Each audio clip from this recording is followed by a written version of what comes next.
Ibu Bapa dan saudara-saudara yang terkasih dalam Yesus Kristus, Tuhan dan Kepala Gereja, secara khusus kepada warga Gereja Toraja dan umat Kristen pada umumnya dimanapun berada.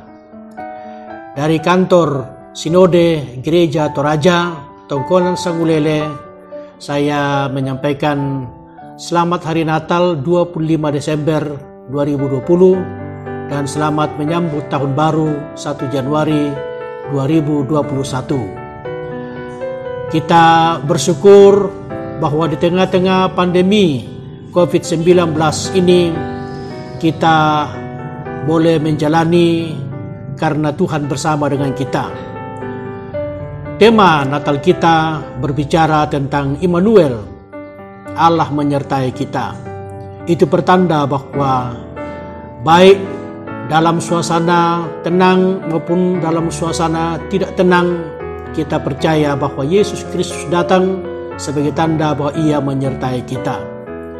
Kalau kita menoleh ke belakang tahun ini, kita menjalani beberapa hal yang mendukakan kita.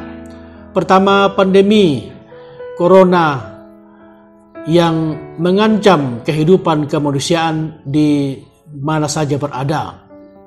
Yang kedua, kita mengalami sejumlah bencana-bencana di muka bumi ini, baik di Luwu, di perbatasan Toraja dengan Luwu, di Kalimantan, dan di berbagai tempat. Yang ketiga, kita mengalami banyak teror-teror yang mengancam keutuhan bangsa. Yang keempat, kita pun juga mengalami banyak persoalan-persoalan konflik-konflik akibat pilkada yang baru saja selesai. Tapi tema Natal kita berbicara bahwa Allah menyertai kita, Allah bersama-sama dengan kita, Immanuel. Dan karena itu tema ini menguatkan kita merayakan Natal, walaupun kita tidak bisa duduk bersama. Secara virtual kita bisa berjumpa, dan secara iman kita dipersekutukan di dalam Tuhan. Tetap semangat merayakan Natal 25 Desember 2020 dan menyambut Tahun Baru 1 Januari 2021. Tuhan yang telah menyertai kita sepanjang tahun 2020, kita percaya Dia juga akan menyertai kita memasuki tahun yang baru, tahun 2021.